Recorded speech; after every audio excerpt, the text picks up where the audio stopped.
ஜெபம் பண்ணுகிறோம், காயத்ரி மந்திரம் சொல்லுகிறோம், மந்திரங்களெல்லாம் சொல்லி இறைவனை வேண்டுகிறோம். எதனால் இறைவனை வேண்ட வேண்டும்? இறைவனுக்கு வேண்டினால் மட்டும்தான் அவர் நமக்கு எல்லாம் செய்வாரா? இது ஒரு கேள்வி. ஏன் இவைகளை செய்ய வேண்டும்? இவைகளை செய்துதான் ஆக வேண்டுமா? அப்படி ஒரு கேள்வி இருக்கிறது. சரி, ஜெபங்களாக பண்ணி எல்லாவற்றையும் பெற்றுக்கொள்வோம் என்று எல்லோரும் ஜெபம் பண்ணி எல்லாவற்றையும் பெற்றுக்கொண்டால் இந்த உலகம் என்ன மாதிரியாக இருக்கும்? எல்லாம் ஜெபத்தில் பெற்றுக்கொண்டால் இந்த உலகம் என்ன மாதிரியாக இருக்கும்? ஜெபவாதிகளால் நிறைந்து இந்த உலகம் தாறுமாறாக மாறிவிடும்.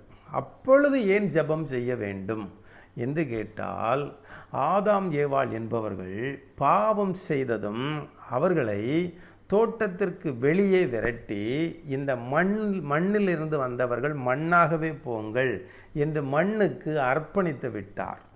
மண்ணுக்கு அர்ப்பணித்த காரணத்தினால் மண் எந்த நேரமும் வாயை திறந்து வந்துவிடு வந்துவிடு வந்துவிடு என்று பல நோய்களையும் பலவிதமான இடையூறுகளையும் தந்து நம்மை எப்பொழுது வேண்டுமானாலும் ஆக்கிரமித்து அதை அழிப்பதற்கு அது விகாரம் கொண்டிருக்கும்.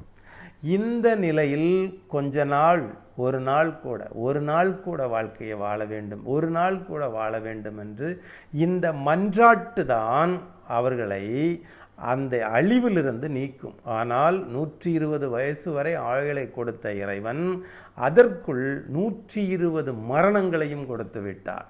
இந்த 120 விதமான மரணங்களை தடுப்பதற்காகவே இந்த ஜபங்கள், இந்த காயத்ரி மந்திரங்கள், இந்த அல்லாவை தொழுது கொள்ளுகிற இந்த விண்ணப்பங்கள் எல்லாம் ஏறெடுக்கப்படுகிறது.